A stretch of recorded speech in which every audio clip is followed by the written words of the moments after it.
All right. Audience poll. Who is professionally doing? Who's not professionally doing Elixir? So trying to get an idea of. Let's see. So, are you comfortable, like you would do Elixir professionally if you could? All right. Because I'm going to have some code that's like intermediate. So we'll see. I'll watch you guys for puzzled looks. Gotcha. All right. I am going to be so uncomfortable with this mic. All right. Thanks for coming, folks. So the background is I got accepted to do this at Lone Star Elixir. So that's going to be a whole nother set of technical issues, I'm sure. I'm going to set my timer. I'm supposed to do this in 20 minutes, and I have not done that yet. So no promises. Yeah, so I'm taking it to up here and to Louisville, and your feedback would be really appreciated. So you just really rough me up afterwards. Tell me what I need to get done better. Okay, so now let's pretend this is the beginning. All right, testing, cable and chain. My name is Mark Windholtz. I'm a freelance Elixir developer. My company is agiledna.com, and my address is Mark, right there at agiledna.com. One of my main interests is in domain-driven design, and the reason I got interested in Elixir is because Elixir's ability to more directly implement the ideas and the patterns in domain-driven design. I've also been a long-time interest in lean software development and making the process better. I am a very early adopter of extreme programming. Maybe correct me if anybody has actually programmed with SUnit. That preceded JUnit. Anybody guess what the S could stand for? Yes, small talk. No, nobody said that. All right. So when we're doing tests, yeah, small talk. Oh, my heart. When we're doing tests, what we're expecting is something like this. Nice green dots. Lots of fast green dots. What occasionally sometimes happens is something like this. And you go, okay, well, cool. We're professional developers. We do red-green refactor. We know, we're actually going to use broken tests to teach us where to fix the code, right? So we look down this stack, and the first thing we want to know is which test is breaking, and it doesn't appear in the stack anywhere. Oh, all right. Well, okay. We're still gonna. We're not deterred. We can look in here, and in the middle, we've got this CAPI. CAPI is our project right here. So CAPI token repo server. That must be where the thing is breaking, and we go look in that repo server, and we futz around with it a little bit, and we change some code. We don't exactly know if it's going to do it. It's our hypothesis. Maybe changing this code is going to fix it. We run the tests again, and hey, they're green. Okay, check it in. We fixed it. Then we go back to our task, and we code some more, and it's green, and we test. We code some more, and hey, wait a minute. That same thing came back. We fixed that, and we ran the test, and oh, man. Something is just not right here. So we have this, like, internal conversation, and I'm going to start my 20-minute timer now. Ugh, you didn't remind me. Okay. We have this internal conversation.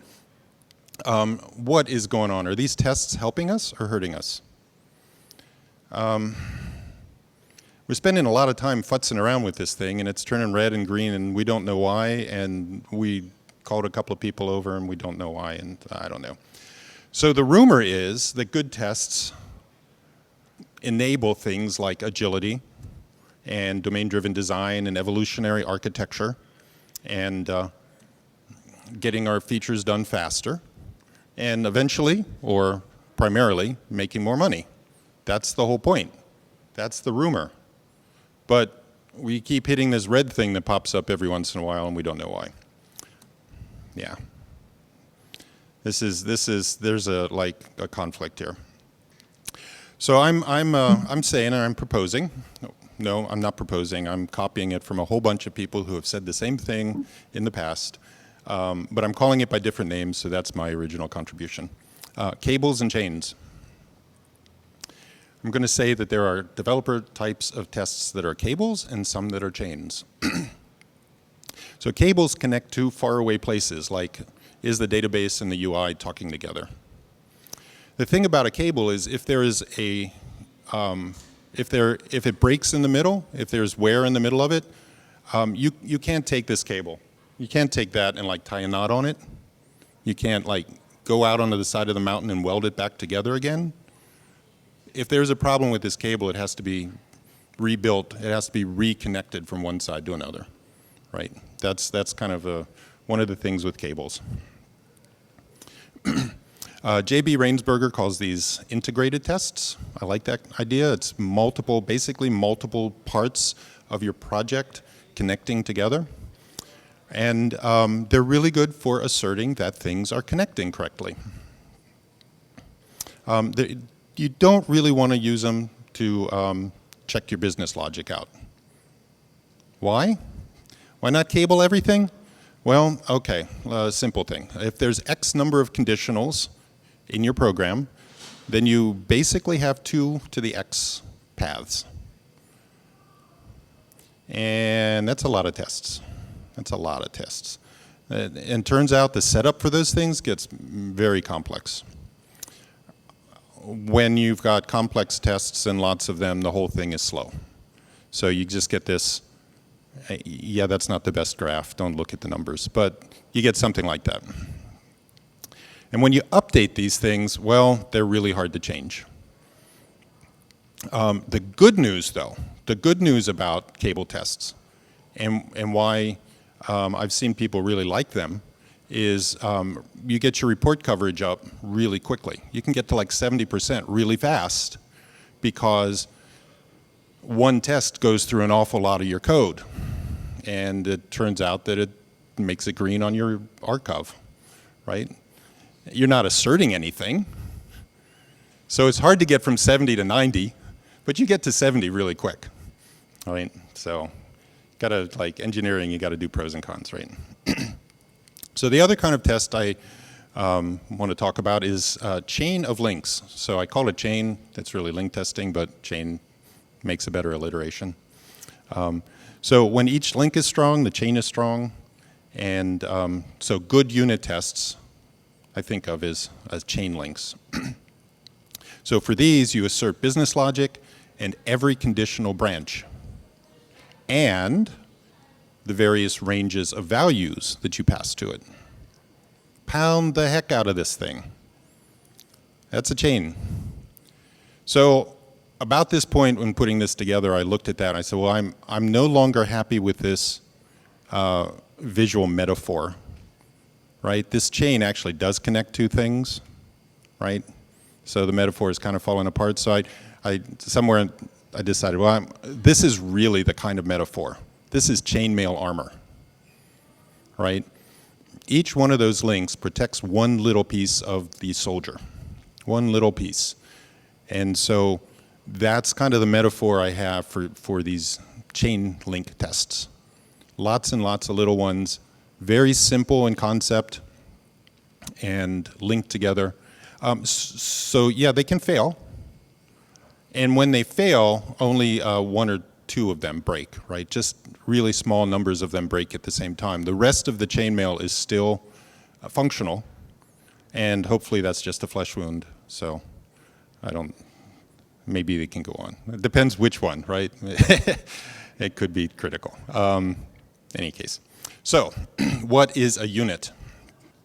And how badly am I blowing my time up yet? Okay. So what exactly is a unit? There is a blog post. If you want to check me out, I'm basically going to tell you the whole blog post is very short, called A Set of Unit Testing Rules, written by Michael Feathers in 2005. He didn't call it this, but I call it Feathers Razor. I also think that's very funny. Basically, he's telling you what is not a unit test. So when you eliminate everything that is not a unit test, then you have what you have remaining is a unit test. All right, moving on. I waited too long for my first joke, so. Yeah. So what is not a unit test? If it cannot run in parallel, it is not a unit test. If it needs database for setup or for its execution, it is not a unit test. If it uses the network, it is not a unit test. If it uses the file system, it is not a unit test. If it uses the environment like config files, it is not a unit test. So, you know, at this point, you kind of wonder, have I ever written a unit test in my life? This all of a sudden is kind of a high bar. In Elixir, we have a couple of things I particularly want to pay attention to is system time. Be careful about that. If it affects your business logic, it can invalidate the fact that you have a unit test. Very obviously, anything using application get environment is going to not be a unit test. Here's the other one that sneaks up on you. Anything using the Erlang scheduler is going to have this environmental connection to it. It's not a unit test. So, quick audience participation time. I tried that at the beginning. This is going to be real this time. I want you to shout out chain or cable. Which one? Okay, cable or chain. Can we practice? Everybody. Cable. All right. Chain. All right, good. Okay, good. We got you primed. All right, so I'm going to show you some code. Don't read the code. You should have a visceral reaction to this. You should know immediately if it is a cable connecting lots and lots of stuff or a chain. This should be obvious, just pattern matching. 3, 2, 1. Cable or chain? Cable, right? It was a lot of stuff. You didn't have, I told you didn't have to read the code. Okay. Oh, this one is going to be easier. Cable or chain? Ready? 3, 2, 1. Cable or chain?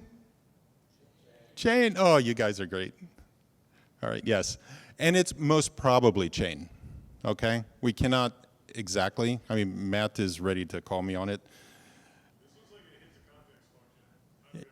Yeah, I know. Okay. But I'll give you that.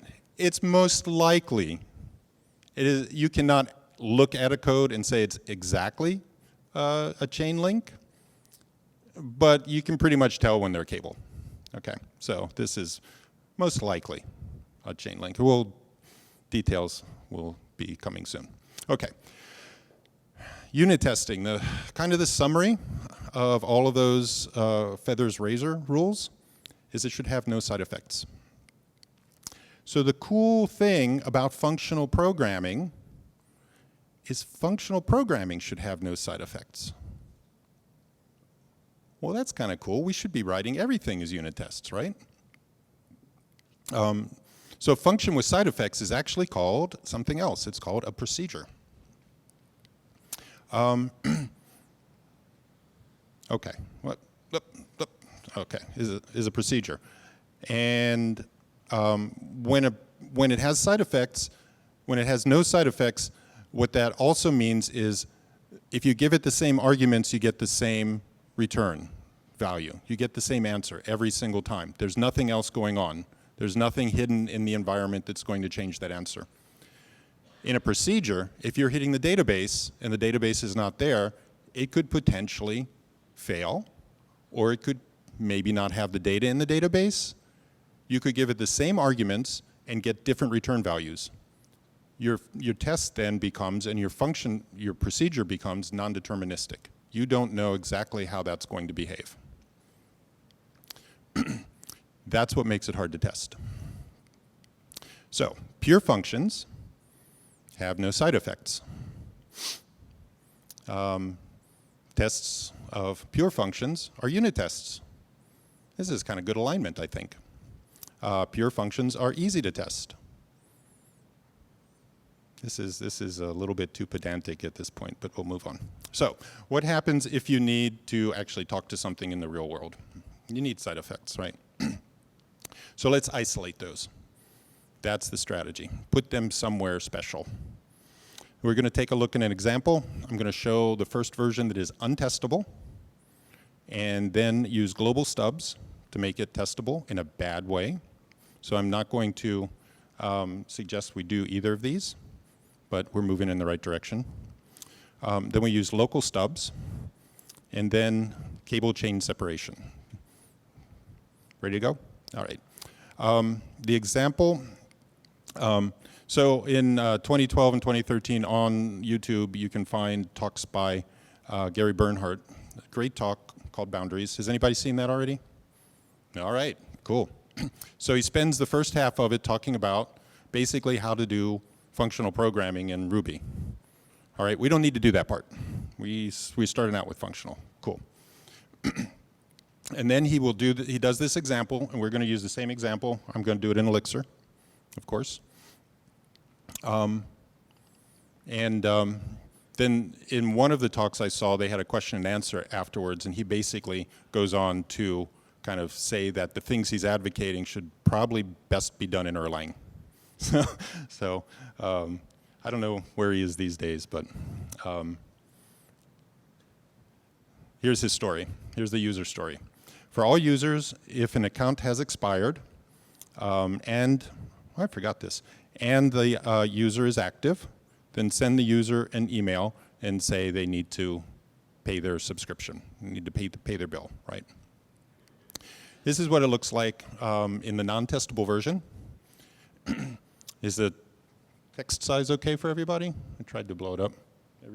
Okay, so first we get all the users out of the database, then we filter them to see if they're active, and then we reject those that have paid up recently.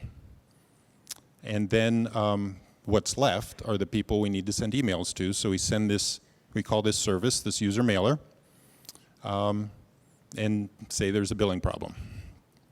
Now I've circled the parts that are kind of problematic. They are the things that are going outside of this function and are non-pure or side effecty. The database is side effecty. Of course, this thing that's sending emails somewhere, right? We can't test that because the emails are sent unless we go to the user's account and ask them if they got there. You know, this is non-testable. And of course, the system time. So one of the first things we can do is say, okay, let's take this user mailer and let's make it pluggable. And let's use application get environment. What this function does is it looks at links mailer in the application. It's a map, and if there is something there, it uses that module. If there's nothing there, it will use the module name user mailer, which was the thing we had in the last slide. And then, so instead of calling the user mailer directly, now we're looking it up and we're calling it indirectly. So far, so good.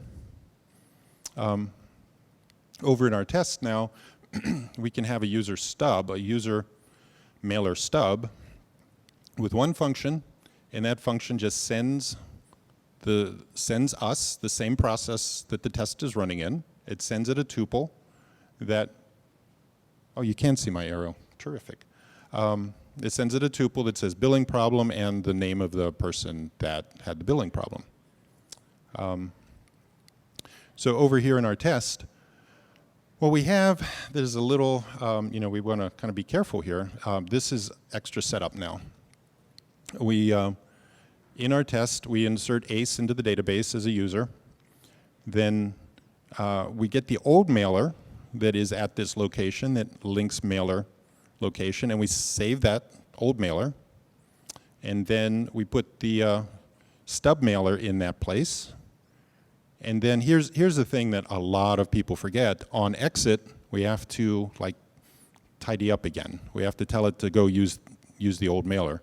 because since this is global, when another test runs, we will have changed this. Now we go ahead and do our sweep, and down here we just see if we've gotten this message back, this billing problem ACE, right? That's what our stub sends up here. And now we can get information out of our test. Now we can actually test that this thing is calling at the right time, calling ACE. But as I said, the setup is pretty big and ugly, and it's prone to errors when this on exit. I was on a project where they were advocating using this, and they said, well, go look at all the other places we're using it. This is how we're stubbing all of our tests. So I looked, and only in 3 places in like 25 did they actually do the on exit. So yeah, I gave them a pull request on that, but easy to forget that. So how about if we make this a little less error prone? We're going to, at this point, instead of just having nothing on the sweeper, we're going to take that same user mailer stub and tell sweeper to use it. And the same result, we'll get the same thing back. Now you notice the setup has gone away. All of that setup, all the possibility of misconfiguring it has gone away. It's just much simpler.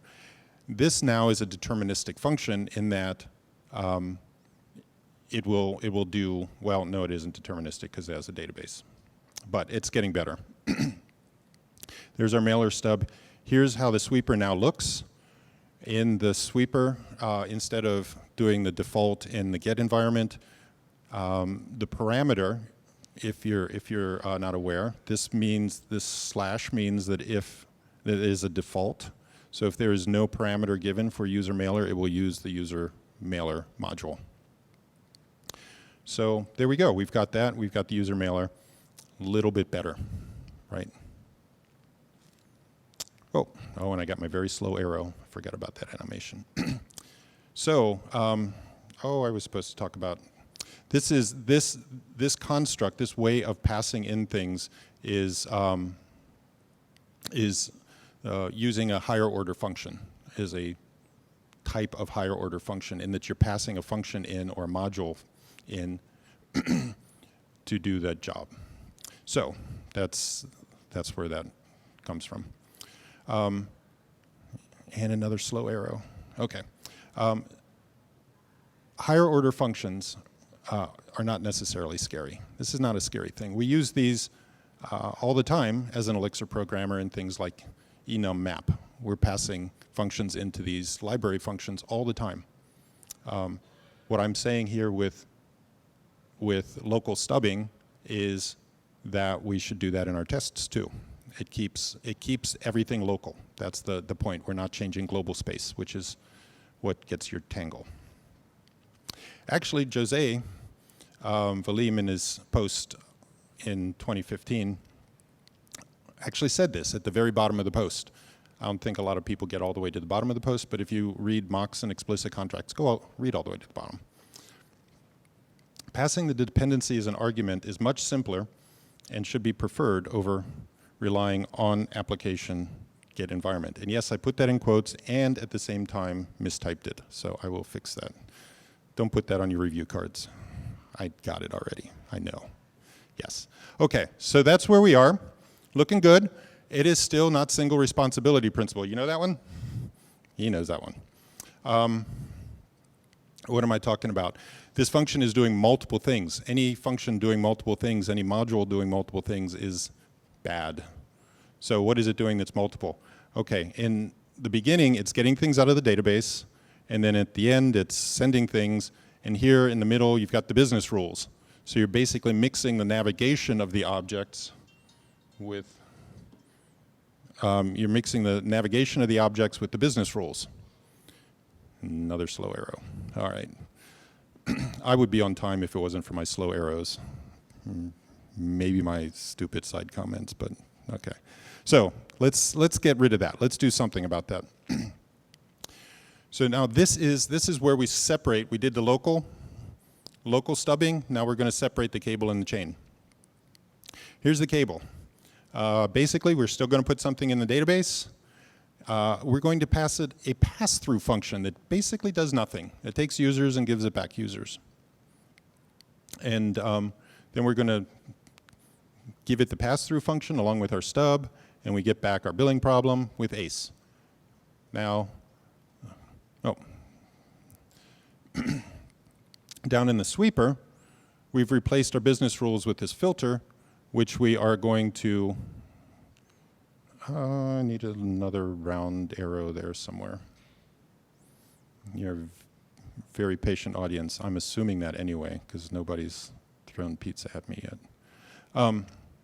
So right here, this overdue users is the business rules we're passing in. So instead of filtering by overdue users, we're just going to pass in the pass-through function. Now we have no logic at all in here. It is a single pass-through. There are no conditionals. We can test this in one pass, in one test. This one test tests everything that thing does. As far as the overdue users, yeah, okay. We can test that separately. That's where our filters are. That's where our business rules are. We can test lots and lots of little tests on the business logic there. And this is super simple setup. We don't even need a database. We just pass it in these structs, these objects of users. We don't need to put them anywhere. We're just passing them in and we're getting them out. Here's paid and active. Okay, nothing comes out. Here's not paid, and we get our users back again. So we can go test every permutation, and I've taken some of these out, of course, but you get the point. And they're super fast because nothing's sitting in the database. It's just testing the logic. How do I build small tests? Test-driven development is a good thing. Introduced by Extreme Programming in 1997. There are two schools of this. London school is starting on the outside and moving in. So you start at the UI. You start at your UI. You call into your system. You stub everything. You get that working. Then you can set up with stubs. And you start replacing the stubs, working toward the core, building more stubs and more stubs until you get to the core. All right. The other is the Detroit school, and that's from the inside out. And with that school, you start with your core logic. You build it with pure functions. And now as you're building outward, you can keep using pure functions and pure values. As you build out, you don't need as many stubs, because the rule is you can use them because they're pure and they're fast. And you stub as you need to, as you're going toward the to the API or to the UI. You can mix these. I bring them up because it's valuable to me to know which way I'm moving and which assumptions I'm making. But it helps me build things in a pure way. All right, and then so you start with pure functions. You put all of those together in domain-driven design. We get to a pure domain. Your whole domain logic can be built in pure.